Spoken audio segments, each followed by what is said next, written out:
Ladies and gentlemen, welcome. My name is Tom Beal. I've been the MC of WebinarCon since it began in 2020 at the Learn Center. We all had a blast for those that were there, and then it went on to San Antonio for a couple of years. Last year, we were in Orlando at the Ritz-Carlton, and that's where we'll be back again in less than 3 weeks. 3 weeks from today, if you can believe it, we'll be back at the Ritz-Carlton Orlando with some of the brightest minds in the marketing world and some of the absolute best marketers that use webinars to create massive and amazing results. You can see several people here with me. We got the co-founder of WebinarCon, Ron Douglas, here. And we've got two of the amazing guest experts that are going to be sharing some insights here with us here in a little bit. And we've got Anik Singhal. Anik is joining us with no video today, but he's here on audio, so we can all see us. Anik, give a quick hello from yourself in Maryland. What's up, everybody? I'm here. Thanks for being here. Looking forward to it. Yes. So we got the co-founders, Ron Douglas and Anik Singhal, with two amazing guest experts that are going to be at WebinarCon in 3 weeks. We've got some fun laid out for you today. It's going to be something that's going to deliver some value that you can take away and immediately implement to grow your results using webinars. But most importantly, we're here to, A, if you've already purchased your tickets, get you excited to be with us in 3 weeks. And B, if you've yet to purchase a ticket, what are you thinking? Like, get your ticket. It's only 3 weeks from now. So we'll talk about that a little more in depth. We'll probably review a little bit of what you can expect while there. And we're going to talk with some of the guest experts here. We're going to ask some questions. We're going to get some Q&A rocking and rolling, and we're going to have some fun. So that's the intro. Welcome. Here we are, October 20th, 8 p.m. Eastern, and I'll pass it over to the co-founders, Ron and Anik, as to what the next steps are. Yeah. So we do this every year. This is our fifth year doing WebinarCon. I think this is our fifth pre-event virtual party. And we just like to come on, create some excitement for the event. We're excited. It's coming up really fast. And answer any questions anybody might have about the event, any concerns, any objections, anything like that. And just feature some of our speakers and give a preview of what they're going to talk about. WebinarCon is a no-pitch event, just all value, high-level stuff. And sometimes that's an objection for people as well, right? They're like, am I senior enough to go there? Am I experienced enough? But, this year we're doing something a little different. So if you have a product, but don't necessarily have a webinar for it, we have a webinar workshop on the final day of WebinarCon where we're going to drill in step by step, go through our framework that's made our speakers and Anik and everybody a lot of money and help you build your webinar from scratch. So this year, if you got to have a product though, right? You got to have something to sell and something that, you can sell with webinars. If you want to get your webinar created, it's a place to do it as well. So, I mean, and you can't, the level of people that we have, like the Dan Lehmans and then Jason Fladlin and Rich Sheffrin and Mike Filsame and all these guys that's going to be helping you with your webinar. You can't get that for what we're charging for a ticket to WebinarCon. So it's a huge opportunity. We're probably charging too less. And so the price of WebinarCon is probably going to go up. I mean, we haven't determined yet, but probably at the end of this month, we're going to be taking away the coupon code. We're also doing something special for veterans. So if you're a veteran, reach out to us or drop your email. We have a special thing that we're doing for veterans, special discount for coming to the event. And if you're still thinking about going to the event, we also have a coupon code that we're going to give you. So if you haven't bought your ticket yet and you're thinking about going, drop your email and we're going to do a poll later and we'll give you a coupon code. It expires in 24 hours. So make sure you let us know if you're interested. It's a substantial discount. It's going to be a 24-hour flash sale. So we appreciate you guys coming on, spending this time with us. We're going to go through some of the experts here and talk about, what they're going to be sharing at WebinarCon. Maybe we'll go with Sam first and then Dan. And then if you guys have any questions for them, let us know. And I'll let Anik chime in and say a few words. Thank you. Yes. And thanks to everyone for being here. Sam, Dan, thank you guys not only for speaking at the event, but for being here. All right. My daughter's coming, so you're going to hear a scream. All right. There we go. Sorry, guys. It's bedtime routine right now. Ava, you want to come? No. All right. Listen, we're excited. I'm very excited about this event, mostly because when Ron reached out to me to do the event, it was a no-brainer. I was kind of surprised that there wasn't a group like this already. Webinars have had a very deep impact on my life, good and bad, I could say, but the good way outweighs, right? And now with what we're doing with webinars, we've been able to turn them into a different direction and continue to do them. So if I'm standing still right now saying webinars aren't dead, webinars are not dead, right? And so I think one of the biggest reasons we even put on WebinarCon is to just consistently prove to the market that they're not dead. They're more alive today than ever. They work amazingly well. I have webinars coming up this week, next week, and I just, they evolve and their strategies change and what's working changes. And we have access to such brilliant minds, some of whom are here today, that are always out there testing different things.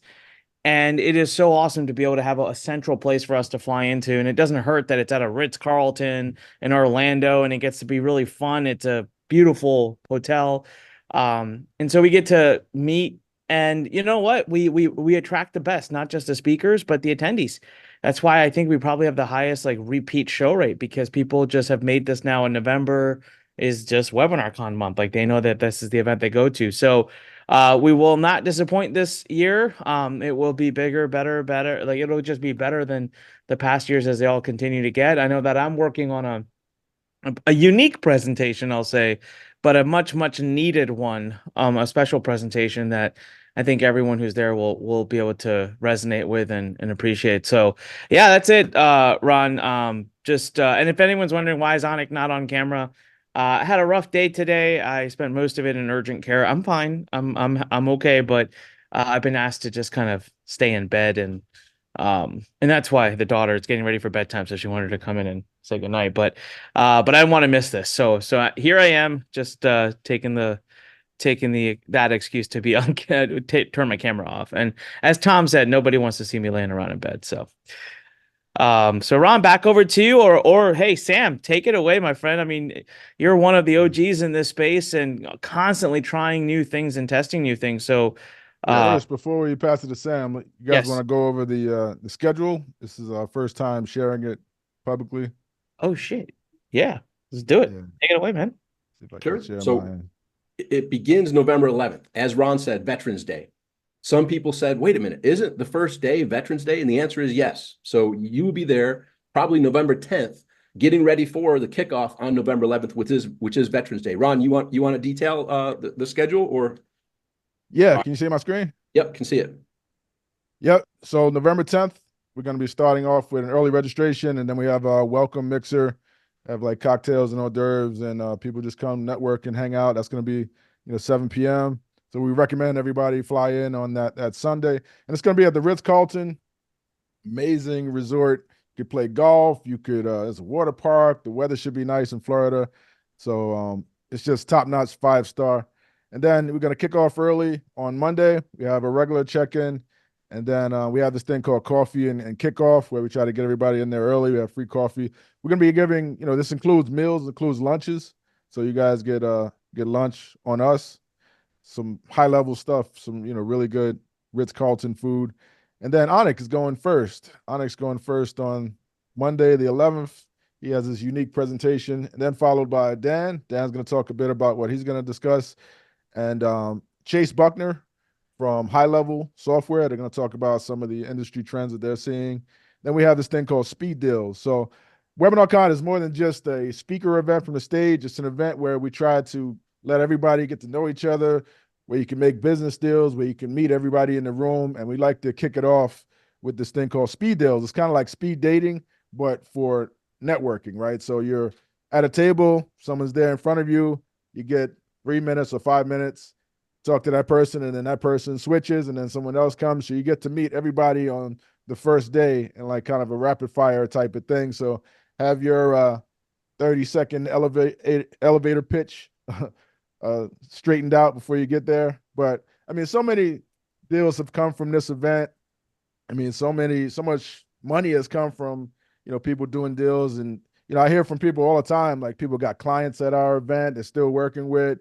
I was having dinner with David Sloss, and he was like, yeah, he met a client at WebinarCon during Speed Deals, and it's like his number one client now. So you get client deals, you get webinar promotion deals, you get just regular business networking type of deals and follow-up calls, and it's just a great way to kick off the first day. Then we have lunch. Christina Rose, she's amazing. She has a big group of like 850,000 people. Last time I checked, it's probably more now. She's going to talk about what's working with Facebook groups We have DC Fawcett, Christine Morel. I actually just spoke to her. She does some amazing stuff with ads. She just spoke at Russell Brunson's event recently, and she's showing people how to get really cheap clicks, really, and create viral ads, and she specializes in that. And then I'm going to speak. I don't know what I'm going to talk about yet, but it's going to be amazing. Trust me. I'll have that presentation done probably this weekend. And then we have a speaker and sponsors dinner. So you guys, dinner on us, speakers and sponsors. That should be a good one. And then Tuesday, we're going to be kicking it off with Rudy Maurer, Ben Harris, Eli Wild. Eli works for, he was Tony Robbins' top salesperson, top sales trainer as well. So he's going to be talking about high level sales, sales over the phone, sales on the stage, sales via webinars. Just this whole psychology and philosophy around sales is crazy. Greg, you want to talk about what Greg is going to talk about, Anik? Yeah, so Greg is going to come on and talk about so for those of you who don't know, I went through a little bit of an FTC issue, and there's of course the topic of compliance, but that's actually what we're not going to talk about. What we're going to be covering is all the things that I wish I had done in order to be able to protect my assets. And how should we have invested? How should the trust have been set up?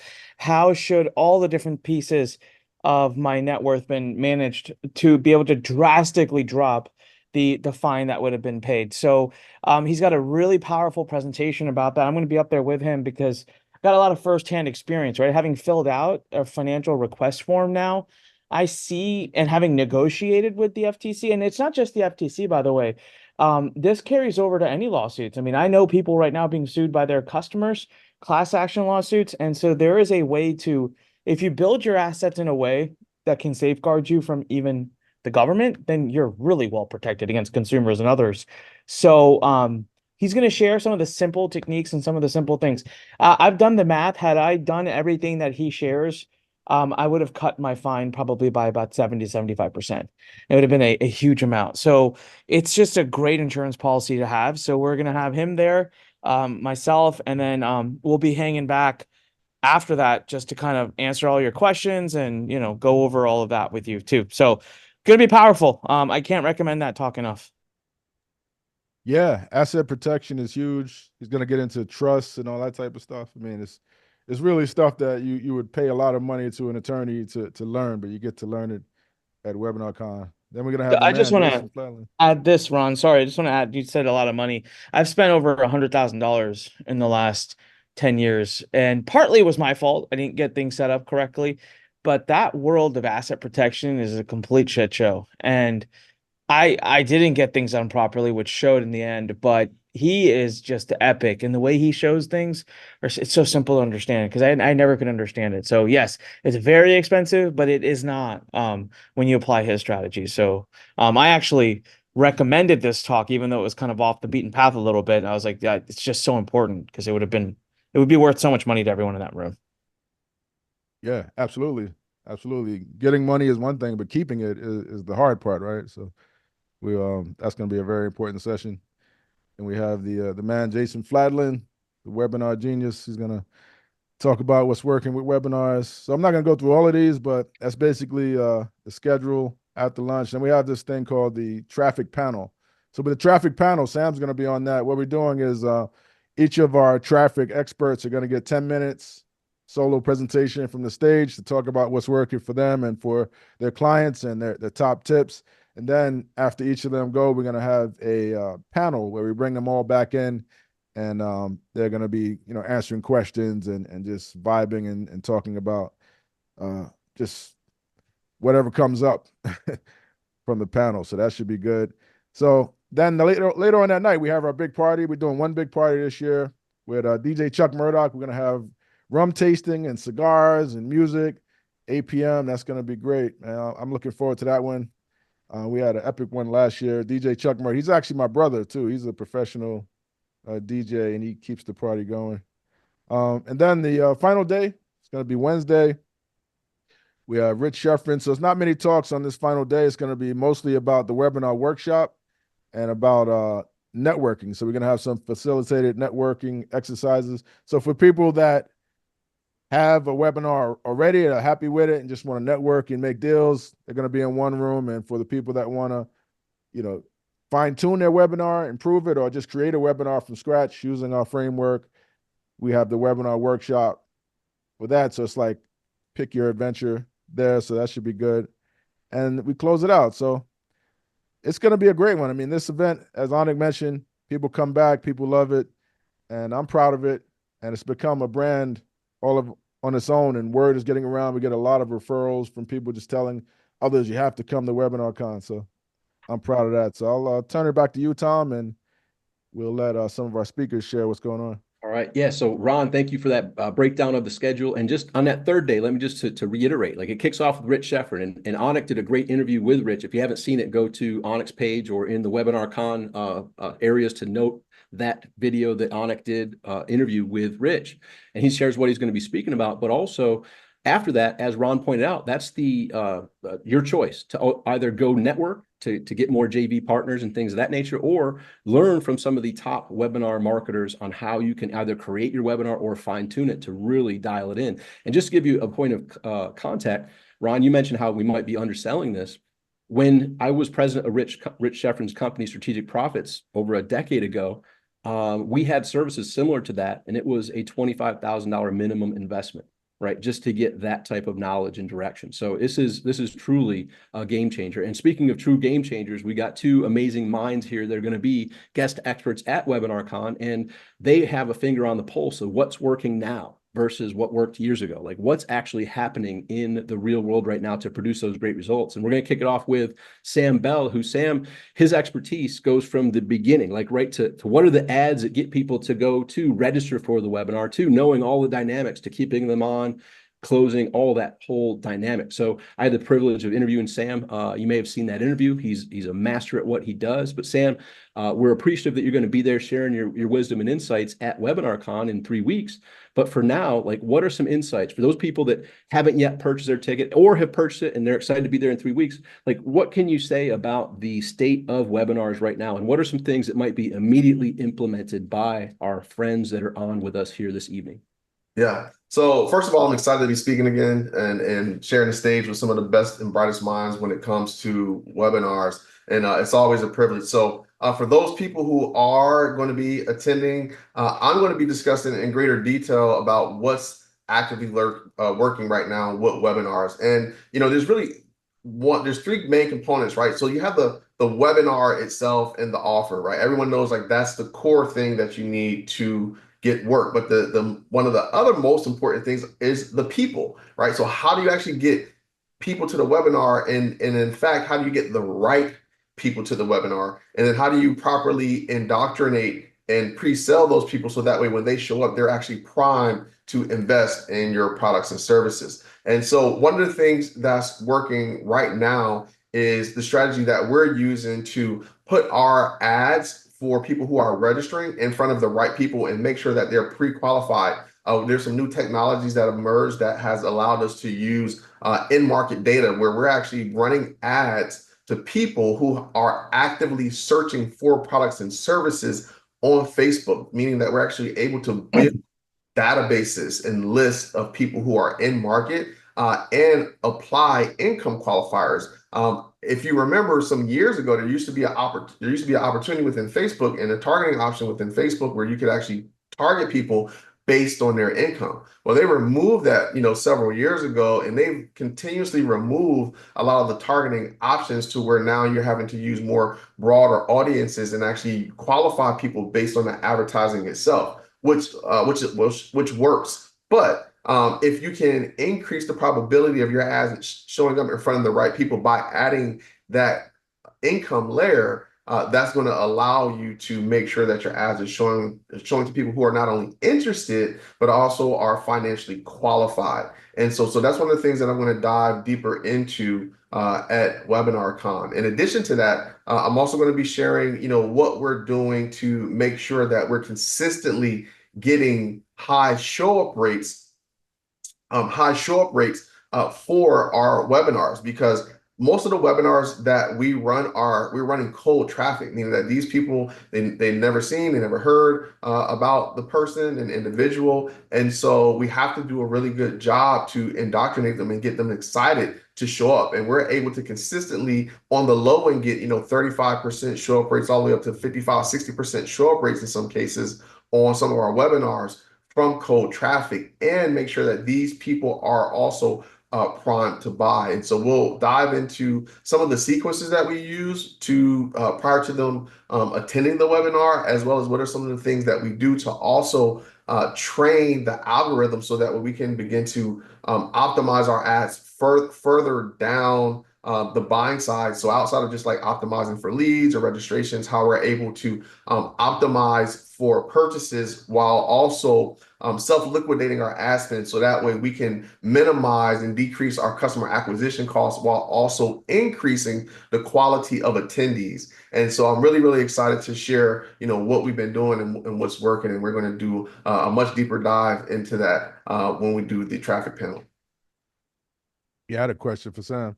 So how are you experiencing the market now with the election going on in the U.S., or what would you say the ad market, what's the climate right now?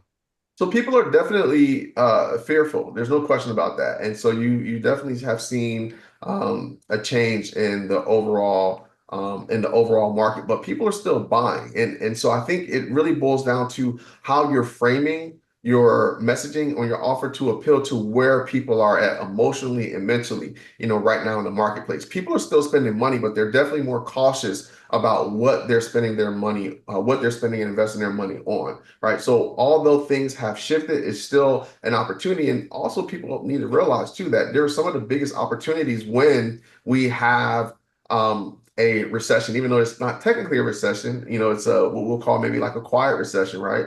But there's more money to be made in, those more turbulent economic times. And it really boils down to how are you framing, and then are you actually putting your ads in front of the right people and communicating your offer and messaging properly. So although it's been impacted, we're still seeing people actively buy. Now, we're not seeing the numbers we saw, say, in the 2021, 22, but it's still very, very profitable. That brings up what I remember Rich Sheffrin always telling me: enter the conversation in your prospect's mind. So what you just said, Sam, it's like, okay, where are your people? What uncertainty do they have? What fears do they have? What worries? And if you can enter that conversation in their mind, as you said, now you're going to resonate with them at a different level. Not the same old stuff you were doing in 2020, 2021. They're in that space right now. So meet them where they are. So wise words. So we were having this discussion the other day with Onyx. So what percentage of your sales would you say is coming from the on-demand or live webinars versus the replay sequence? So it's interesting. So we have clients who run predominantly like live webinars. So we do leverage a event to create like live webinars, so they're not just in time. And so I would say of the people that we're actively working with, half of them are doing like live, the other half are doing just in time. I will say the pricing makes a big difference. For just in time, lower price products are working, and also the model that we're using for the just in time webinars have more of a recurring revenue tied to it. So our acquisition costs are much lower, but the cost of the offers range anywhere from a commitment of low as $30 to $500 on just in time webinars. For the bigger ticket items, there's more of an indoctrination sequence that needs to happen, as well as an opportunity to pre-sell them as well, right? And so for those offers, we're seeing we're normally around, I would say, $14.97 to around $29.97, but those are more live event-driven webinars versus like just-in-time webinars. I mean, after those events, what percentage is coming from? Like, do you have a replay sequence where you like put 100%. video? So we have cart close sequences. Most of the sales though are happening. I would probably say we're seeing at least around 40%, 40 to 50% of the sales happen like on the actual webinar. And then on the back end, the cart close sequence will pick up the rest of the webinars. And in some cases, one of the things that we're doing, and I'll kind of give a little insight now, as opposed to because we're doing like live events, As opposed to doing like one weekly webinar, we'll do like back to back. So we'll have at least 2 selling opportunities. And if you are doing live webinars or like live webinars, I think you want to do a minimum of at least 2 a week so you can have at least multiple selling opportunities. So we'll stack our webinars. We'll have a Tuesday night and a Wednesday night. And when we're running the ads, we'll actually just rotate the landing page. So we'll split half of the traffic toward Tuesday, half of the traffic towards Wednesday, but we have multiple selling opportunities and multiple cart close sequences as well. Mm-hmm. Nice. Does that answer your question? Yeah. Appreciate that. Yeah, Sure. absolutely. Cool. So if you guys have questions, by the way, we got a Q&A box in there, and we got some other gifts for you. As Ron mentioned, we got some special discount codes we're going to share here in a little bit, but we got more wisdom to share with Sam and Dan. And the next one, the guest expert you see up there, he's joining us from the future, Monday morning already, where Dan is coming from. And I had the opportunity to interview Dan a few weeks ago, and it was mind expanding. And if you saw the interview, it was hopefully mind expanding for you, because Dan is in a unique situation where his daily ad spend is more than most people spend in a month and or ever, right? So Dan has his finger on the pulse as to what's working in a profitable manner, right? They're spending ridiculous amounts on the ads, sending directly to webinar, and doing it in a profitable manner. Dan, did I summarize that properly? Yeah, you stole my thunder a little bit. I had all this worked out of what I was going to say, and you said it all. So I guess we are fairly unique insofar as we're spending about $100,000 a day on advertising, which is a lot, right? And we're always testing things. You don't get to $100,000 a day by just writing one webinar and doing one landing page and hoping for the best. You're testing, you're ratcheting up, you're testing, you're ratcheting up. And so, yeah, that's what I'm going to be talking about at WebinarCon, is what I know works because I've tested it. And it doesn't necessarily mean it's going to work for everyone. But so what we do whenever we're launching a new program, we always launch it with what we call best practices. And best practices is whatever we've tested that we know works. So everything that we've already done tests on, the new program gets all of that stuff. And then if we want to test things, because sometimes different programs, different things work differently, we'll test from there. But I think the thing with testing is a lot of people do testing wrong. They'll sort of get 20 or 30 results and go, oh, look, this one's got 30 results and this one's got 25, and go and pick a winner. And that's way too early. And I'll actually, just this morning, just before this call, something came up where our tech guy said, oh, look at these early results. It's crushing. And we had like one of the results had 10 conversions and one had 20. And we go, oh, look, it's winning by a lot so far, right? And then like half an hour later, he came back and went, oh, actually, I forgot to deploy it. That split test was actually running the exact same thing. The two sides of it were identical. And it just shows that the only reason they were different is because the numbers are so small. So, you've got to get a lot of conversions. And where I'm going with this is, if you're testing a landing page, you can get a lot of conversions. That's fine because they're cheap. But let's say you're selling a $2,000 or $3,000 product, and maybe it costs you $2,000 to get a customer. A good rule of thumb is you want about 400 conversions at least. So if you need 400 conversions and it costs you $2,000 to get a conversion, that split test result will cost you $800,000 in ad spend to get that one split test result. And so at WebinarCon, I'm going to be sharing lots of these results over millions and millions of dollars of spend.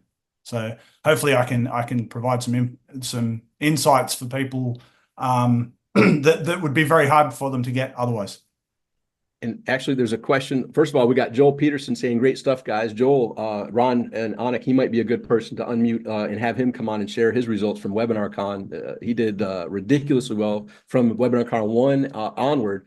But we also have a great question from Greg Ryder. And Greg asks, what day of the week is best, and what's the best day for a cart close? So I'm guessing he's saying what day of the week is best for the webinar based upon the testing that you've done, and what day of the week is best for a cart close, if you have those insights off the top of your head, either Dan and or Sam.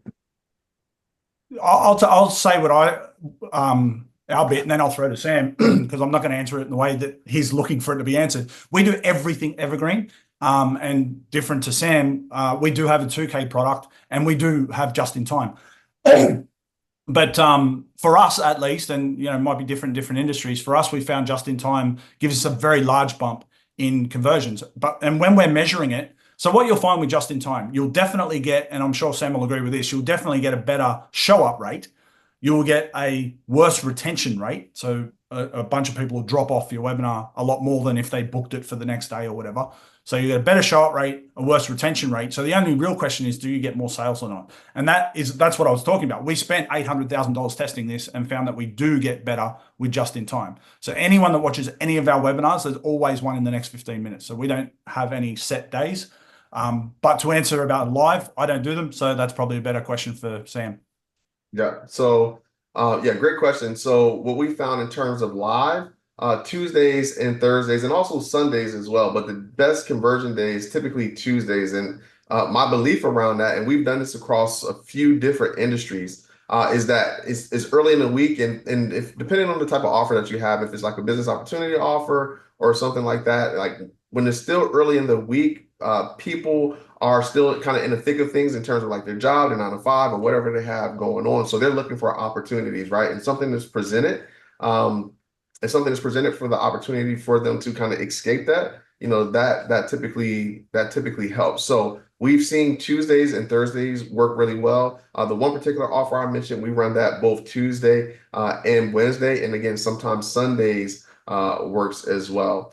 In terms of show up rates, you can still have really good show up rates with live webinars, but there's just a lot of things you need to do to make sure that you get them there, which is a combination of both emails, text messages, and then also too, if you actually have a purchase on the front end or some sort of consumption that you can really indoctrinate people before they attend and get them excited to attend, like that's going to really, really help as well. But I totally agree with Dan. Like you're typically going to have way higher show up rates with just in time versus like a live or live type situation. And since you both shared insights on the testing and what you found, like how important is it for people to understand those are what you guys have tested? Doesn't mean it's a direct fit for themselves. Like they have to explore and do some own work on their own to make sure it's not a one size fits all, I guess is what I'm trying to say. What's your feedback on that, Sam and Dan?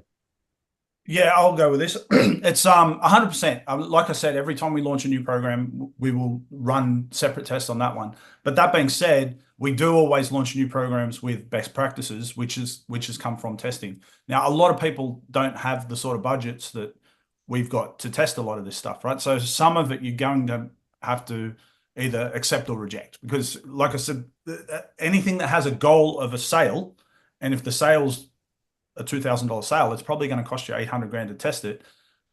How many of them can most people run, right? So as much as I say, yeah, test, you can't test everything. And sometimes you're just going to have to bite the bullet and go, you know what? That makes sense to me. I understand why that would work. He's tested it. I'm just going to run it. You know what I mean? Well said. Sam, any feedback on that? Yeah, I think to Dan's point, it really depends on the offer. I would say more so, if you are looking at gathering like some statistically relevant data, for me, the first thing that I'm looking at is I want to get enough people to see the offer, especially if it's a new offer, you're just starting off. You want to get enough people to attend and see the offer and then get some baseline metrics. One of the things that we like to do is kind of do a math model up front, so that way we can kind of reverse engineer and see what we can spend to acquire a client and just establish some KPIs. Like even if you don't have any data, per se, if you have some like, some baselines that you say, okay, well, for example, if we have a $1,000 offer, then I know in order for me to generate $10,000, I need to have 100 people on, I need to close at 10%, right? So just set some baseline parameters for where you need to hit, and then kind of back into like how many people do you need to get to register, how much you can spend to get someone to register for that webinar, what your attendance rate needs to be, so that way you can reverse engineer and come up with a baseline. Anytime we're starting with a new offer, like we're not even trying to necessarily make money. We're just literally buying data to determine, what our customer acquisition cost is and what we can, and does the offer convert, right, high enough, right? And then if it does, then we'll set that at the baseline, and then we're trying to make incremental improvements over time. So you're reinvesting, like Dan said, you don't get the $800,000 spend overnight. That takes you reinvesting in your ads, reinvesting in the offer in order to actually scale that up, right? So you guys talk about, with the the front end webinar is one thing. I mean, if you could break even on that, it's great. If you can make a profit, even better. But really, running ads comes down to the back end offer. Can you guys talk about some of your best practices and what you're doing on the back end, and what kind of offers do well in that regard? Sure. And So, then, okay, right there. after you. Yeah, so believe it or not, some of the offers that we run don't have a backend, and that's just due to the business model of the client, right? So not everyone wants to have the fulfillment that comes along with backend offers. That's the ideal scenario because obviously you want to be able to maximize the amount of money you can spend to acquire a customer. But it's really going to depend on the goals of the business overall. What I have seen for clients who do have back-end offers, typically, if you have a front end at $1,000 to $2,000 price point, ideally you want to have some sort of coaching program or done with you type of program anywhere between like $5,000 to $10,000, and that really changed the customer acquisition cost because now we're not looking to be profitable on the front end. We're looking at the webinar as a customer acquisition, knowing that most 20% or 30% of the people who buy our front end offer are going to convert into a $10,000 offer on the back end. Yeah, I think having a back end is really, really important. This is the way I look at it, especially if you're talking about paid ads, right? If you're doing affiliate stuff or social stuff, it's another story because you're not paying to acquire that customer as such. You're paying with your time, but and it's still important, but it's less important because when it comes to paying for ads, it's an auction. This is what you've got to remember. It is an auction, and the price of the ad is set by whoever's willing to spend the most, right? And we spend a lot of money, so we're kind of setting the price of that ad with a back end. So if you try to compete with us in our industry without a back end, the only way you can compete is by converting twice as well as me, right? I have an unfair advantage because I've got that back end, and it's very, very hard to compete without it. So as far as what works in the back end, typically for us, we do a lot of wealth creation stuff. Typically it's coaching, one-on-one coaching is the back end. And like Sam said, a lot of done with you stuff as well. Right, Ron, we got some questions over in the questions box. I see some still rolling in, and that's available. So if you have questions, go to the questions Q&A, type those questions in. We'll be handling them. Ron, I was going to ask you if you want to share an invitation to those who may be joining us here. There's 28 attendees if they haven't reserved their ticket for WebinarCon, would now be a good time to share that special opportunity, or do you want to wait till after these questions? I have a poll I'm going to do in a minute, so let's wait for the poll. Okay, cool. So we got a question from Dan Ryder. Have you tested, and this is to Sam and Dan, have you tested speed webinar 30 to 60 minutes versus typical 90 to 120 minute webinars? I can talk to this. So I haven't really done 30-minute webinars, but here's what I will tell you. And this I actually learned. I used to work with Anik at Learn, for those that don't know. And this I learned at Learn. And I'll tell the full story. So we were launching this new product, and I sort of reverse engineered the math. I knew our conversions on our flagship product, and I knew how many people were getting on the webinar. And I said to Anik, hey, in order for this to be as good as our flagship, we need 70 sales. And that my intention of saying that was just like, hey, just so you know, so we've got somewhere to compare it to. Whereas Anik didn't take it like that. Anik took that as a challenge. Like, well, I'm getting 70 sales at least today, no matter what, right? And so we go along, we do the webinar, the content section of the webinar goes for maybe an hour, and then we drop the price, drop the price, and then you start pitching. Now, so the content goes for an hour, and then you go through the offer, you drop the price, and then you want to be pitching for a while after this, right? And we've been pitching for maybe half an hour, and we're nowhere near it. But let's say, I don't remember the exact numbers, but let's say we needed 70, we're at 50. Half an hour into the pitch, we're nowhere, not even close. And I'm like, and Anik's got this amazing ability. He can type and chat to me while he's on a live webinar, actually, pitching. I don't know how he does it. I couldn't do that. But he's there, like, how many are we on? Like, while he's pitching, and I'm like 50. we're not going to get there. And he's like, to hell, we're not. And he keeps pitching. And then is an hour into the pitch after an hour of content, an hour in. It's like, how many now? It's like, we're still only at 60. Hang it up. We're not going to make it. He's like, to hell, we're not. And he keeps pitching. And then, maybe 20 minutes later, and I'm making up the numbers. I don't remember the numbers, but the idea of the story is relevant. And, maybe 20 minutes later, so we're an hour and 20 minutes into the pitch. It's like, we're still 5 minutes, good effort, but nah, we're not there. And he just keeps pitching. He literally kept pitching until he hit 70. And he's like, okay, we can go now. And he got it. And the lesson I learned from that, and there's been other similar stories as well. But the lesson I learned, the longer you pitch, the more you sell. So I think it matters to an extent how long it takes you to get to the price drop. Because if you took 4 hours to get to the price drop, you're going to lose a lot of people, right? So it matters to an extent how long it takes to get to the price drop. But from that point forward, it is a case of the longer the better. Like if they already know the price, they know the offer, they know everything about it.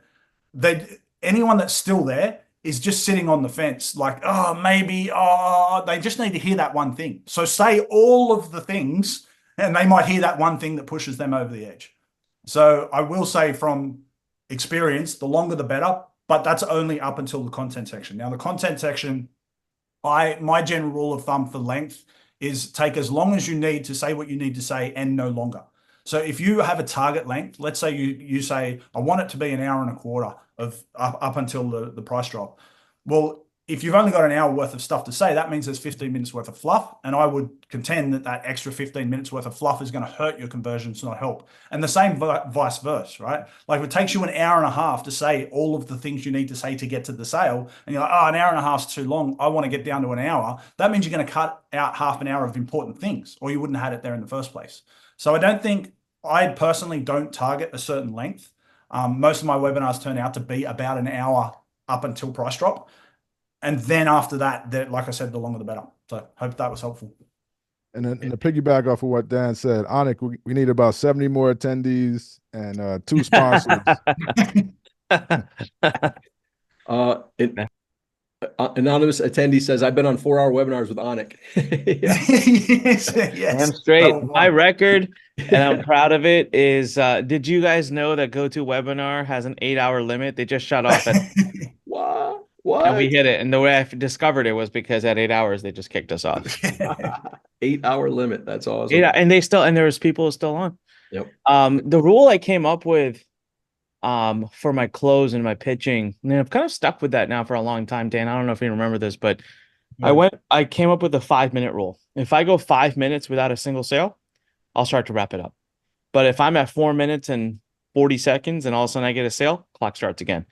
And usually when you have bigger rooms, if you're doing a larger live webinar, you'd be shocked at how many times you reset that clock. You just have to keep, and Dan, I don't know if you remember this story. So this just goes on to talk about how crazy even the smallest of rooms can be and how people are very interesting. And this is why I don't have any qualms doing long webinars. And frankly, the only time I believe in doing a 30 to 45-minute webinar, Dan, just talking to Dan Ryder, is if you're just looking to get a phone lead. I just don't see any other reason to do it. So for me, Dan, you remember we were doing the closeout. We had like 100 people on, and we really needed to get we were trying to hit some big numbers. And what I noticed, I was a little disappointed because it was at the end of the webinar, it was at the end of the launch, and we had marketed it really heavy, and we get on and there's like 100 people on. And just to note, like this is one of those launches where we had like 250,000 opt-ins. So, I was, and we'd already done really well. Like the launch had done ridiculously well at this point. So, but anyways, we get on and there's only 100 on, like kind of demotivated. I'm like, shit, I'm supposed to be doing this Q&A. We were going to be doing a whole live Q&A town hall for like 4 hours. And one of the things we noticed was I'd be like, hey guys, who has a question? And some random person would ask their question. And I recognized the name, and that name had been active with the launch for the last 10 days. It had been on all the other webinars. And I would say, oh, hey, Alice, here's the answer to your question. And boom, we'd see in the CRM, Alice bought. I'm like, wait a minute. So I was having like this ridiculous conversion. And so this is why I pitch so long, is because I've come to realize there's a lot of people that just have a lot of questions, and they might have the silliest question for which they're not buying. So Yeah. I mean, the other thing is like during your webinar, you'll have people come on in all different times, especially if it's a live webinar, so that, people they won't show up till 40 minutes into the webinar, and then you're pitching 10 minutes later. And so what I do sometimes is, especially when it's a recorded webinar. So if we do a simulated live webinar where we're just playing the recording, but we're live in the chat with them, I'll come on at the end, or I have my assistant come on at the end and say, hey, if everybody is still on, we have a recording of this. If you missed some of it, we're going to play the recording. We'll just play back the same recording for the next 2 hours and just let that run. And we'll get more sales, from those people that came on late to that webinar. I just want to pull on a thread that Anik said as well. He said the only reason I would do a short webinar is if I'm trying to get a phone lead as opposed to a sale. I actually recently wrote a webinar that was webinar to appointment, which was my first one ever. All my other webinars have been webinar to sale, and I wrote the first one, but I kind of came with the same sort of idea. So what I did with that, so typically a webinar has, your content section and then your pitch section, let's say. The way that I structured this, I did half of the content section. So it went for about half an hour. And then I did my first call to action, which is a fairly soft call to action. Hey, for any of you that are in a rush and you're already, we can help you with this, blah, blah, blah, book a call. So half an hour of content, book a call, another half an hour of content after. So I kind of did a CTA in the middle, another half an hour of content. So now I'm an hour in. And then I went and did another 45 minutes after that again of just pitching.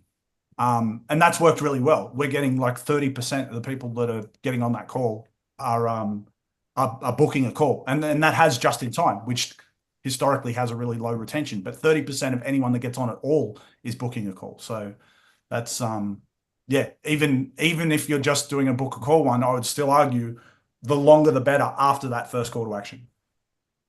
We got some more questions rolling in, and this one might be for Sam. Dan already mentioned his main webinar is a $2,000 price point. So this question from anonymous attendee says, have you seen any price sensitivity in the last 12 months, low ticket versus high? Yes, definitely. I definitely have seen some price sensitivity, and I think that you definitely have to do a better job of connecting with your audiences and making sure that you're getting the right people in front of the webinar. With that being said, people are still buying.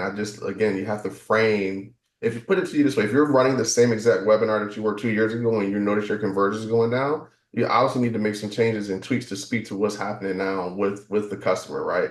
And the mind state that they're in now, right? So I think the biggest thing when we think about price sensitivity is just that people are more cautious about their buying decisions. And so you have to give them reasons that both emotionally and logically that makes sense for them to make the investment in the product and service, right? And you need to speak to those things and address it.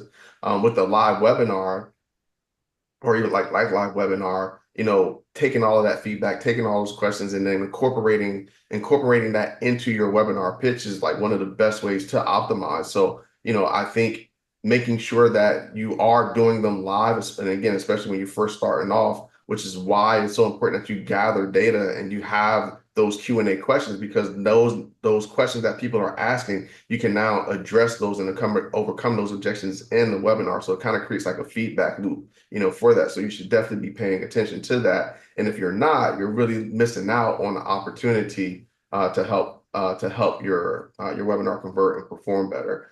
So while yes, there has been some price sensitivity, people will still buy. You just have to properly frame the webinar. Now, in terms of like low ticket versus high ticket, we sell, a $3,000 offer straight to cold traffic, off of a webinar, right? As well as we also sell a lower ticket, but different industries, different audiences, right? So it's just gonna, it all really varies. So depending on the audience, depending on the industry and the audience, that you're targeting and a type of offer, that's kind of really going to dictate that. But I will also test pricing as well. Don't stick with one pricing and say, well, hey, it's just this, like test it. I would push it. I typically would raise the pricing so I see a significant drop in conversions over a period of time. So I would definitely suggest testing that price point. All right, we got some more questions rolling in. We got one from Dan Ryder. I understand it varies, but what would be your target CAC, customer acquisition cost, for a front-end webinar sale at a 2K price point if A, had no back end, and B, had a back end of $5,000? That sounds like it might go to Dan. Sure. I would not run an offer that didn't have a back end. A 2K offer generally it wouldn't work in our industry. But I mean, at the end of the day, and this is a really, really you'd be amazed how often I have this same conversation, right? I've had this many times. People come to me and say, "Oh, I'm just struggling to scale my offer. Like I've hit a certain point and I've plateaued and I can't get any higher." And I say, "Okay, the last time I had this conversation, I'm like, I already know where this conversation's going. I'm like, okay, let's talk about the numbers. What's your ROAS? Or what are you spending a day or a month or whatever? Maybe they're spending 100K a month. Okay, that's not bad. Cool. What's your ROAS? And for those that don't know, ROAS is return on ad spend, right? So if you're spending $100,000 a day, you're getting 5x ROAS. That means you're making 500,000. So these people, they're like, I'm spending $100,000 a month. What's your ROAS? 5x. So they're making $500,000 a month. I said, ready? I'm going to give you the secret to scale. Spend more friggin' money. This is what I say, just spend more money. And they say, well, I've tried that. And every time I do, my ROAS goes down. And I say, so what? When's the last time you went into the shop and said, you know, I'll take a BMW. I've got a 5x ROAS. They don't care, right? They only take money in shops. And so we optimize our business on profit, not on ROAS. So to answer the question, like what would I target to cost per acquisition of a customer?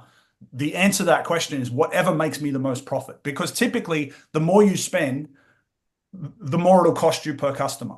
So for us, we're looking to get, we break even in 120 days because we have a 5 payment plan, right? So payment one is on day 0, 30, 60, 90, 120. So that takes on 5. But we also have some other payment plans further down our funnel where they can pay out as long as over a year. But long story short, we want to break even in 120 days on our front end, and then we'll get a little bit of extra money from the additional payment plans and then other people coming through the funnel. So our front end ROAS is probably turns out to be about 1.2 or something like that. And now I could get a 3x ROAS, but I'd spend 10 times less money and I'd make less profit, right? So for us, we want to spend, typically we find if we break even on the front end, that's kind of our sweet spot. And it's not the same for everyone. But I guess the important point here is optimize for profit, don't optimize for ROAS. Hopefully that answers the question. Looks like it does. And then we've got another question. What is a typical registration cost from Facebook paid ads? So You want this one, Sue?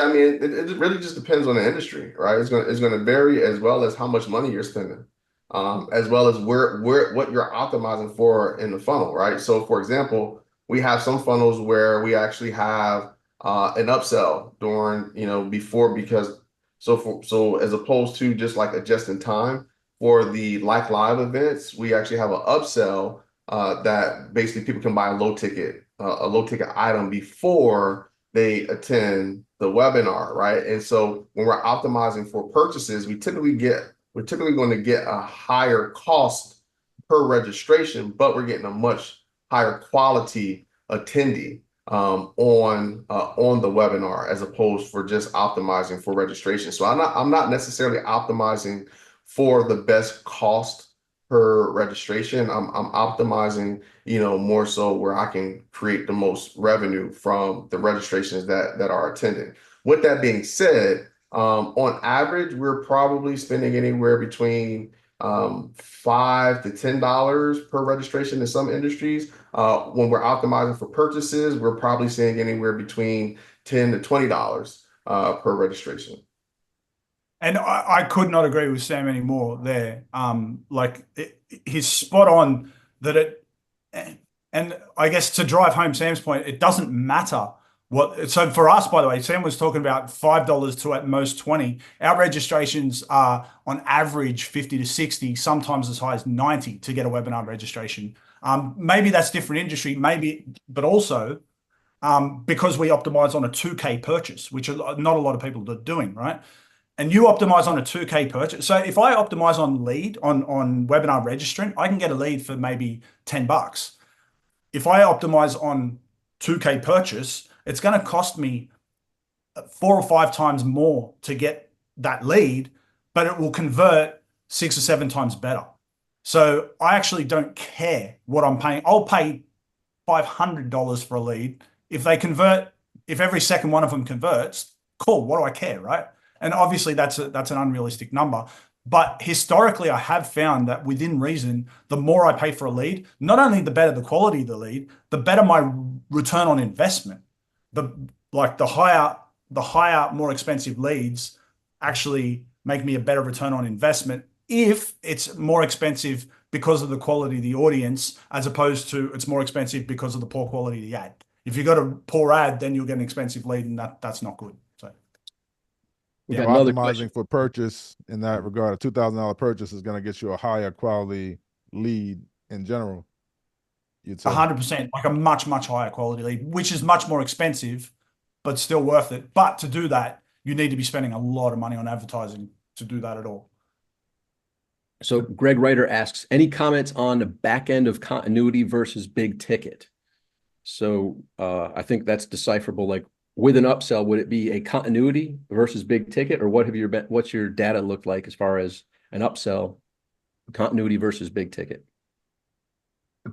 I don't do any continuity, so I can't speak to that. Yeah, so the offer that we're running is a front end continuity offer.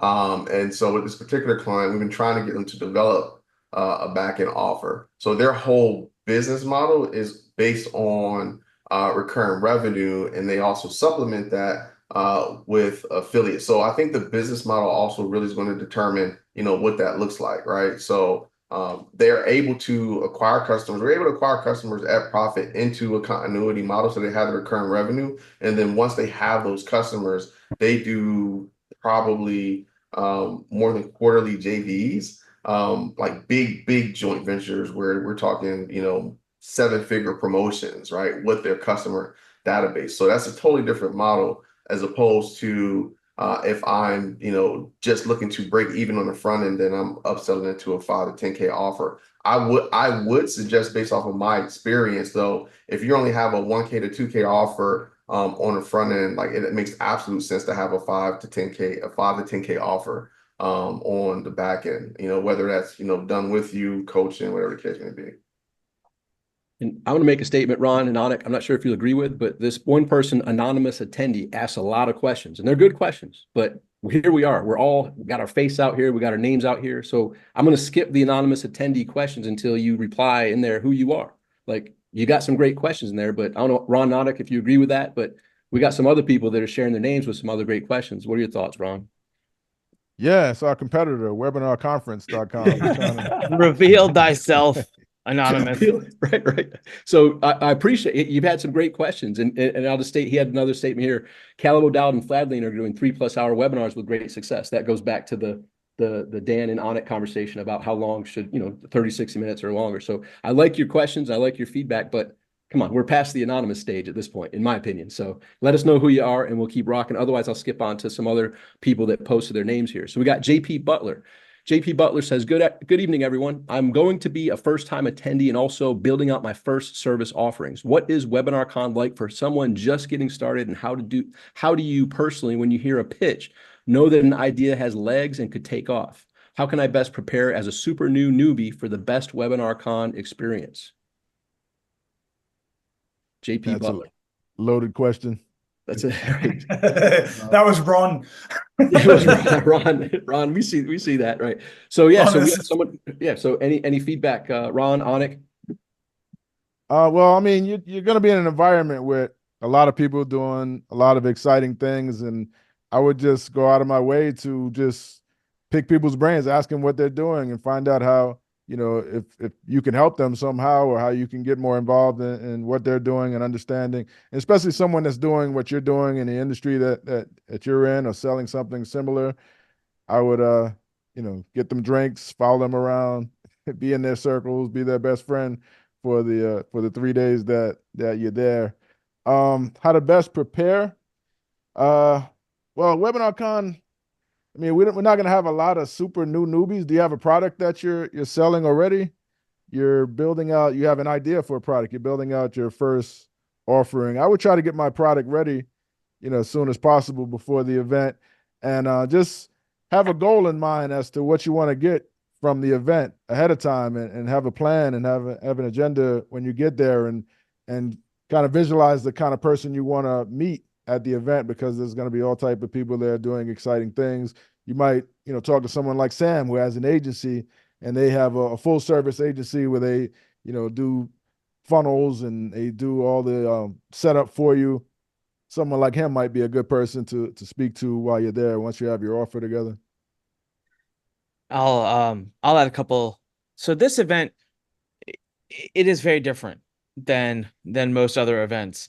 And very candidly, and I think what I'm about to say next is it's a good and a bad, but it's going to highlight to you the type of event this is. And Ron and I and Tom are every year fighting against this by up-leveling the quality of the speakers and the sessions. But this is one of those events where we fight tooth and nail to get people in the damn room, because they are outside shaking hands, making deals. Now, we love that. That's the point of the event.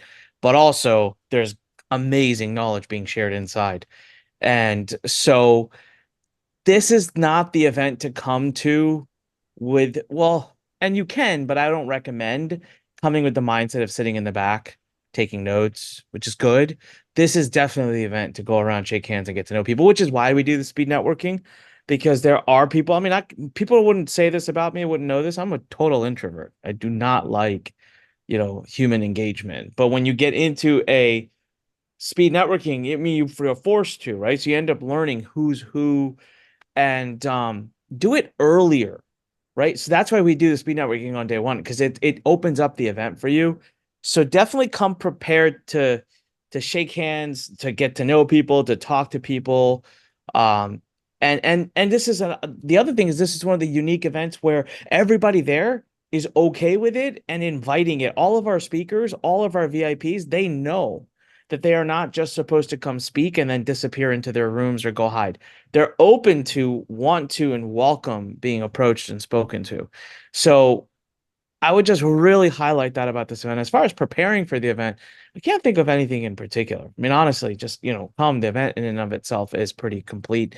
If you don't have a product, like Ron said, and you obviously have something ready to go to sell, but yeah, that's just in my mind where the event sticks out. And then on last piece, the content is not noobish. I think this time we got a little bit on day 3, but even then, I'll tell you, the caliber of the people that are teaching you how to write a webinar, there ain't going to be nothing noobish about that content. Like, it's going to be advanced stuff, but you've got to come ready to, especially this year, because we're really bringing the heat this year with a lineup of speakers. So that's it. Just wanted to share that. Great insights from Ron and Anik. I'll throw in this. There's a 5-word quote from BNI, Business Network International. It's, how can I help you? I would go there, as Ron mentioned, go there with that attitude of, hey, I'm here to help. And guess what? As Anik just said, you got people there that, yes, we have the experts that are on the stage, but guess what? 80% of the audience speaks on stages on a regular basis, and most of them don't pay to attend any event. They're the VIPs that get invited to the normal events, right? So everyone there is of that mindset that they're also there. How can I help? Like, they have a giving heart, and they're not, like, as Anik said, going to speak and disappear. They're there to help their fellow marketers in the room. So it's a really amazing environment that, to be honest, you wouldn't get unless you were in a $25,000 plus mastermind. It's that level of clientele, that level of knowledge, that level of experience, that level of results here at WebinarCon. So go there knowing that it's going to unfold exactly as it needs to, as long as you step up and go with that how can I help you mentality and get to talking with people. The one thing I would warn a new person about, like, if you run across Ron or Anik or Dan or Sam or anyone there, hey, I got this new webinar. Here, sit down, let me show it to you. Like, it's not that type of webinar. Like, it's not that type of event. It's that type of event to get to know people and then have the follow-up conversations. So you may have heard that term, the money is in the follow-up. Similarly here, you don't want to be that person that's like, oh crap, here comes that guy, right? Here comes that gal, right? You be that person who's not going to be plugging in and sucking the energy out of somebody, but is there to give and also share that you're brand new to webinars, and watch how people are going to be thrilled to share with you their insights. And hey, look, here's some free, like you'll get some free products, you'll get some free stuff. That's just the giving nature that is there with the WebinarCon attendees. So hopefully that insight helps you. Just know you're in the right spot. It's going to unfold amazingly, perfectly. The speed deals, the amazing presentations, the amazing amount of people, and just the heart that they all bring to the table. You're going to truly enjoy it, JP. I look forward to meeting you there. JP did say he's just getting started. My experience is in facilitation and leadership coaching. Want to package it in webinar form and scale it. And said, thanks for your perspective. So JP, hopefully that was helpful. We look forward to seeing you and meeting you at WebinarCon in less than 3 weeks. Joel Peterson said, you're going to love it. Here's the other thing. You just kind of made two contradictory statements in one sentence. You said, I'm just getting started, but my experience is in. Like, you're not just getting started. You have experience in this thing. You know, you're already an expert. So that's how you got to consider yourself and project that when you're talking to people. You know, don't come there like I'm just a newbie. I don't know what I'm doing. I'm just getting started. You're not, from what I'm hearing, you're not that. So don't be that. Experience in facilitation and leadership coaching. Guess what? There's a lot of people that will be happy that's what you do because they're looking for that. Not for them and their teams, right? So you've got that skill set. That great to point out, Ron. And JP says great mindset shift. Thanks, Ron. So there we have that. Fantastic. All right. And Joel Peterson said you're going to love it. And Ron, can Joel come on and share his experience? I don't know how to. Joel, are you with us? Let me see if I could. Yeah, see if you can bring him on. Yeah, he said he can come on and do that. Yep. Joel's been to every WebinarCon. Yep. You're on, Joel. Hey, what's up? Joel in the house. I am here. Awesome. Ron, take over.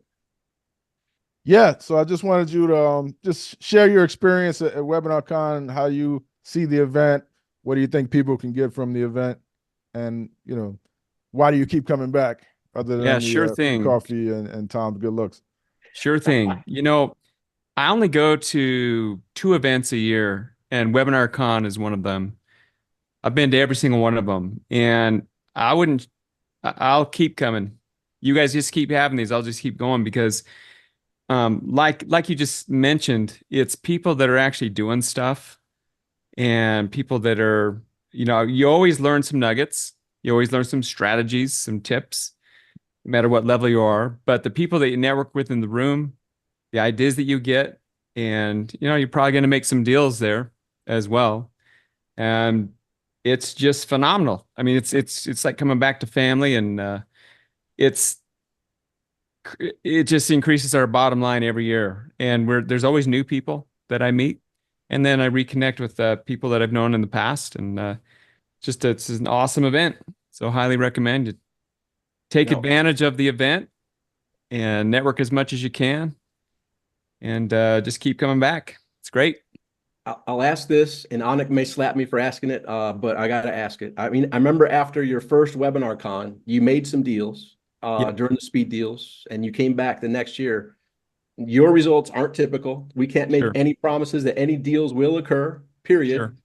However, your personal results, can you share a little bit about that? Yeah, my personal results, I mean, obviously, like disclaimers, if whatever you want to, we're all about FTC disclaimers this time, right? All the time.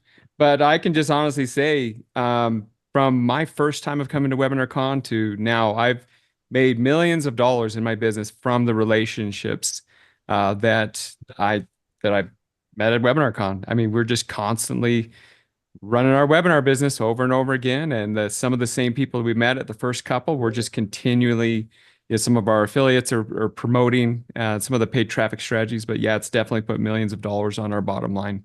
There you go. It's true. There you go. And you're a WebinarCon family elder. Like you bring the wisdom, and by the way, when you run across him there, you're going to see Joel has that heart of how can I help? Like he's one that will share as much information as he possibly can, and he gives and gives and gives, and in return produces amazing results for himself, for his affiliates, for those who make deals with him, and he's just a great person. So Joel, we love having you as a WebinarCon family member.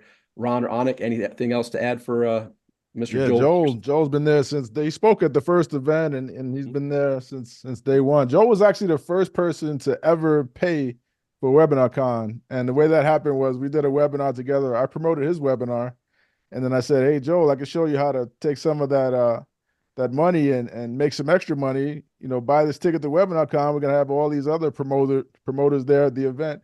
And he was the very first person to ever pay for WebinarCon. So I always appreciate Joel. Joel was actually the first person to ever do a webinar summit.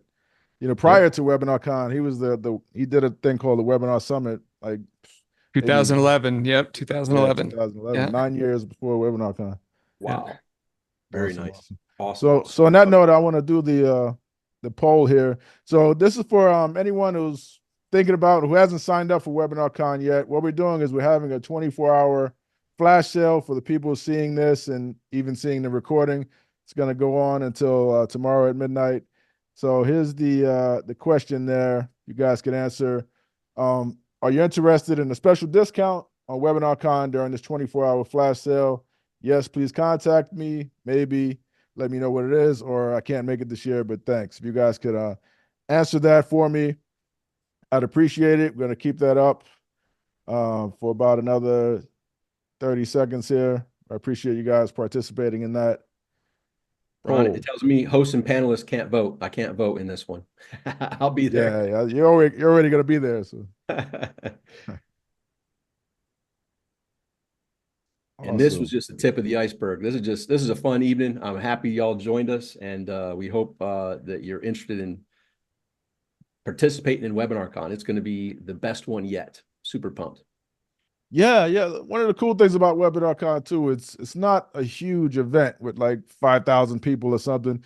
It's an event where a lot of important people, a lot of speakers, a lot of the high level people are going to be in the room with you, you know, and it's easy to find them because it's not a huge event. I mean, we might have, 200 people there and they're all going to be there networking with you, and everybody there is somebody that you want to meet. So it's an environment of sharing, of giving, of people deliberately, intentionally trying to meet people and make deals. So you never know what's going to come out of this event, or who you're going to meet, or what you're going to learn, or what tip you're going to walk away with. But everybody there is somebody doing some pretty serious numbers mostly.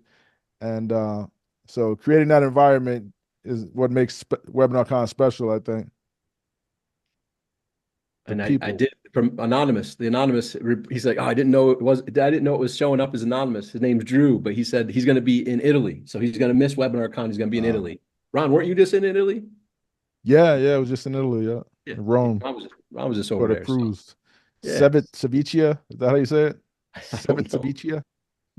Like the nice. cruise port in Rome. Sweet.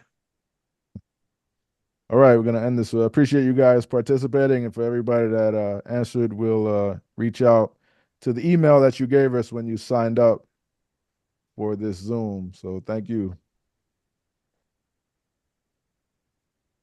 All right. Karthik asked in the chat over there, what's the discount code? So I think Ron's going to send it. If you answered the question, it's going to be sent to you. But I don't know, Ron, if you want to reply to Karthik in that. Yeah, we're gonna send it out to you personally.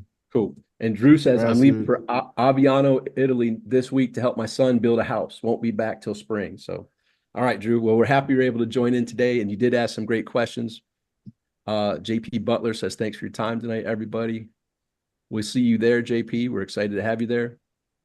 Now we go up to Drew. Drew has a question. Are we still handling questions? Or Yeah, take a couple more questions, and then we'll wrap it up. All right. Are you doing self-liquidating offers with webinar registrations to cover your ad costs? Dan? Sort of. Self-liquidating insofar as the 2K self-liquidates the ad cost, right? So we don't have low ticket, but the 2K liquidates the ad cost, and then we have a back end on behind that. I think, people used to talk about, and I'm sure some people still talk about it, but I don't know that anyone's doing it. Self-liquidating, $50 offers or whatever. It costs me like friggin' $6, $7 for a click. How the hell am I supposed to self-liquidate a $50 offer? So I think that might be a relic of times gone, is self-liquidating, even if you've got a $50 offer and a $200 back end or anything like that. Like, I can't do it. But if you can, good luck to you. But we self-liquidate on our 2K. And Geez, we got $6 or $7 a click. Wow. You got, is it because of your targeting or?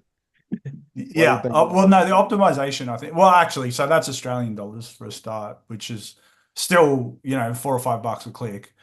But it's the optimization. Like I said, we're basically saying to Facebook, look at all our $2,000 buyers, send us more people like that. And Facebook's really, really good at it. They'll send me all of these top quality people, and they convert like gangbusters, but they're expensive.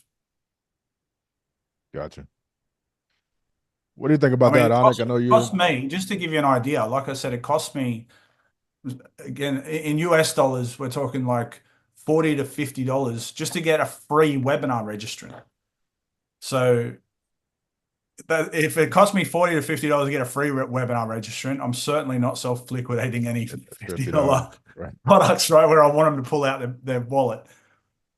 Anik, how's your low ticket stuff going? Great. It's the exact opposite of what Dan's talking about. So we pay the same amount per click, $4, $5, $6, but it costs us $50 to $60 to get a $5 to $10 buyer, like a book buyer. We'll liquidate about 70% of that. Plus or minus. We have some good days, we have some better days, and that's at some scale, right? That's at about 3,000 to 5,000 a day in spend. And you need so here's how SLO world has changed. First of all, if you want to liquidate 100% of your ad spend, good luck. You're not going to be able to get your ad spend above $500 a day. But $500, $600, $700 a day, you could probably do that at 100%, but you won't be able to scale past that. If you really want to be able to scale with SLOs, you're going to need to get comfortable with the 60 to 70% liquidation. And the reason I like that, okay, so then the other thing is you need a double back end. So you need to have two back ends in order to make it work. So then one begets the argument, why not just go straight to webinar? And because one of your back ends will be a webinar and the second back end will be a phone sale. And the biggest reason I say that I love SLOs versus, especially for new brands and starting something new, is with a lower ticket, you're getting a faster pace, faster momentum of buyers. Your pixels getting trained better, and you can do a lot less fancy ads. Ads are very easy on these platforms. If you're optimizing by the purchase pixel, you can actually take a sigh of relief and let the pixel learn and do its thing. If you're gonna do webinars, you can of course do a great job, and we did at Learn. We spent, we would spend I think our biggest month was maybe $1 million in a month, and like 1.1 million, and we did that profitably. But it also took a powerhouse team that knows media buying, that was watching over it. So I still love it. And in my world, I think it's great. I do like SLOs a lot right now because it reduces the pressure. But if you're playing the game at the level that Knowledge Source plays, with the bankroll that Knowledge Source has and with the skill set that Knowledge Source has on its hands of experience, then yeah, it makes sense to go straight to webinar, especially if you can afford to have a 120-day break-even point, right? Which not everybody can do. So what we have found to work really well for us. The other piece of the SLOs that I like, and just to be clear, I'm doing both. So we're still running traffic straight to webinar. But the SLOs, I actually did it less for the liquidation benefits the first time I even went out to do it, and more for the authority benefits, because we were going off into some new land and new territories and niches. And I wanted to go plant my flag. So I really, got a book out, and it worked. It worked really well. So it was a great authority offer. It's trained our account amazingly. Those buyers are superb. There's a myth out there that low ticket buyers don't buy high ticket. I just haven't seen that. Like, we have a great experience with it. And most of the aggressive low ticket sellers I know will say the same thing. But coming back to, if someone's like, well, Dan's doing great with, so are we, and we still do, so why do you pick one or the other? It's just your skill set. What do you have on your hands? Bankroll, skill set, scale, and all of that. So in my book, I'll always do both. And just so we know, last piece, I teach SLOs, right? That's a big thing I'm teaching right now. And I teach it very differently than most people. And Dan kind of nailed it. He said something and I smirked because I say that there's actually 3 types of SLOs. There's a low ticket, there's a high ticket, and a super ticket. So whereas most people think SLO, they only think low ticket. That's not how I think of it. A webinar funnel is a SLO. If done correctly, it liquidates itself. Hence, it is an SLO. And so actually in SLO Academy, we teach all 3. I teach the low ticket, I teach the webinar, and then the third one, super ticket, is going straight to phone call. That also is an SLO. I mean, those who do it right are liquidating that spend. So Joel Peterson, you mentioned you optimize on your 2K purchase. You want to chat about that? Yeah, we just kind of we actually do both. We do what Dan was saying, we optimize on the 2K purchase and we get better buyers. But we also self-liquid. We actually have a smaller ticket, $5.17 upgrade. And that works out well for us too. So we kind of do both, but we're not spending anywhere close to what Dan, the man, is doing. But it's worked well for us.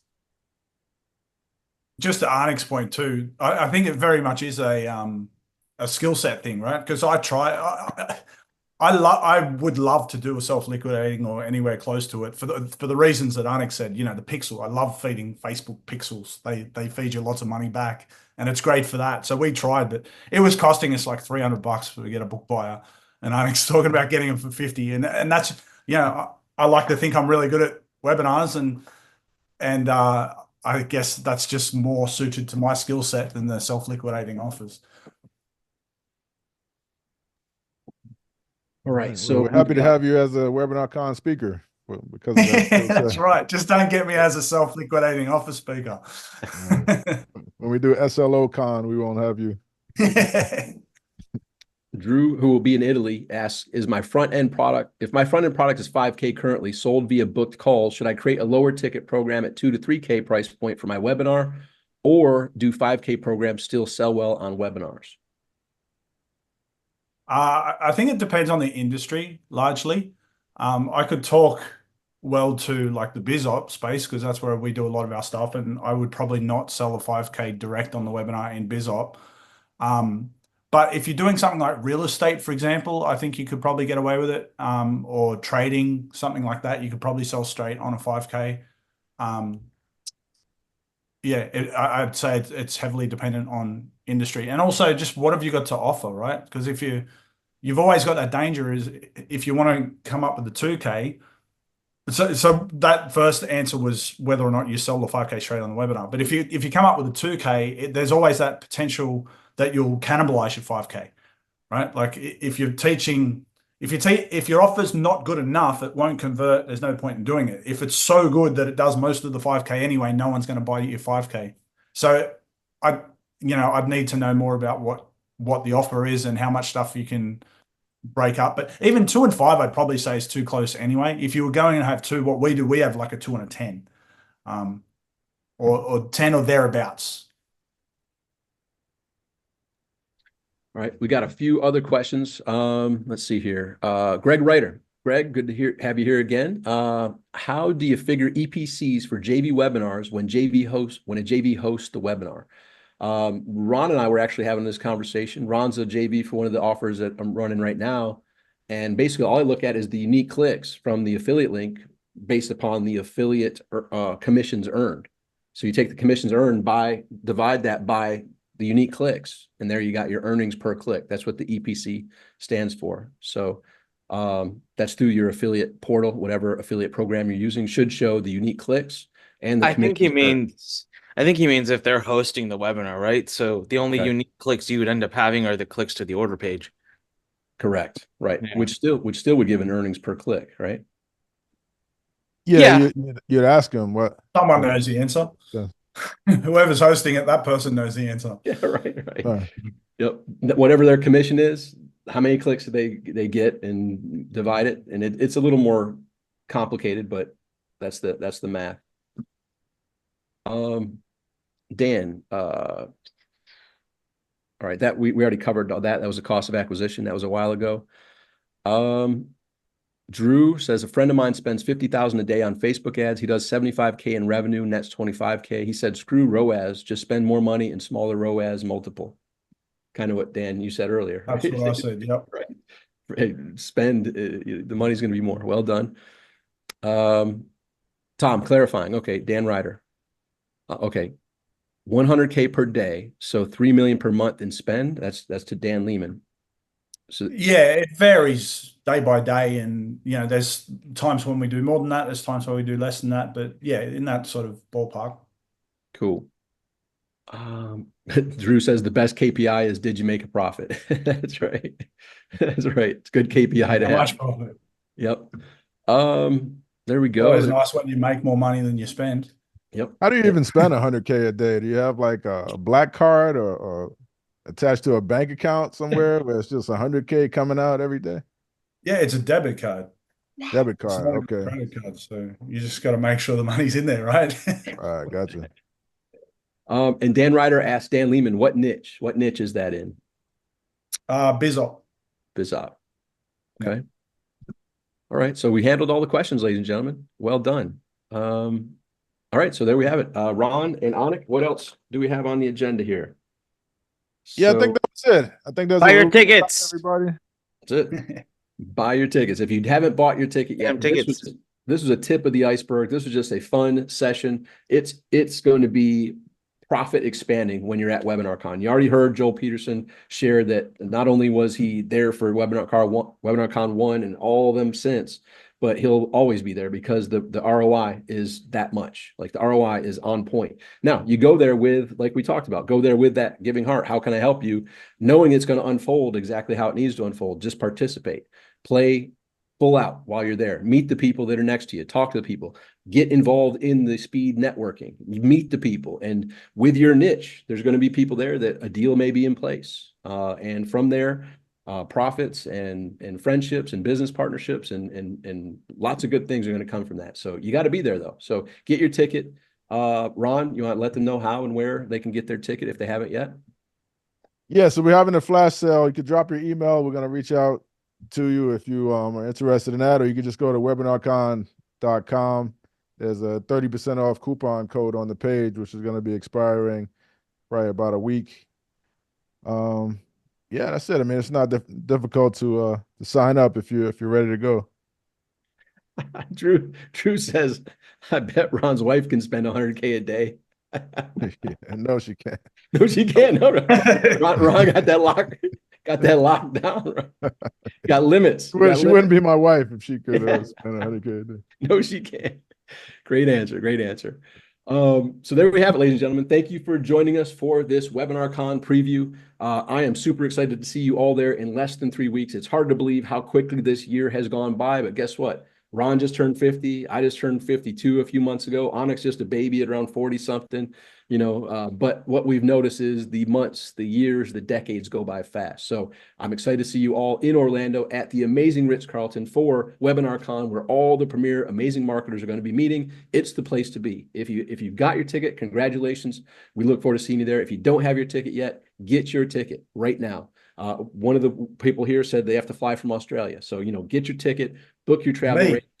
Right. In addition to Dan, someone who was a guest here said they got to get a ticket and book their ticket from Australia. So 3 flights each way. Right. 26 hours each way. I'm tired just thinking about it. That tired me out right now. So get your ticket at webinarcon.com. Wait for the post your email in the chat if you haven't done so yet. If you didn't reply to the poll that Ron did, everybody that replied to the poll, Ron's going to be reaching out with the special flash sale discount code. If you haven't done that, if you've missed that, go ahead and type your email into the chat. There we go. Karthik. Karthik is the one coming from Australia. So Karthik, thank you. Ron has that email address to send Karthik the special flash sale coupon code. I'm going to copy it here just to make sure. You got it? Perfect. Cool. So there we have it, ladies and gentlemen. It's been a fun, what the heck is today? What is today's Sunday? Sunday. I didn't even know what day it was. Oh yeah, Sunday. There was football on earlier. That's right. Sunday. The days mixed together at 52 years old. Yeah, All right, ladies and this has been great. Thanks everybody for staying on with this. Hopefully you picked up something good from this, even if you don't come to the event. But if you do, we'd love to see you there. Come say hi to me personally. Drinks on me and Anik. And it's gonna be a lot of fun. I said And I nothing look about no forward to drink. meeting you all. He's going to regret saying that one. Awesome. All right. Have a great evening, See everybody. you guys. Bye. Cheers, Bye guys. for now. Yeah.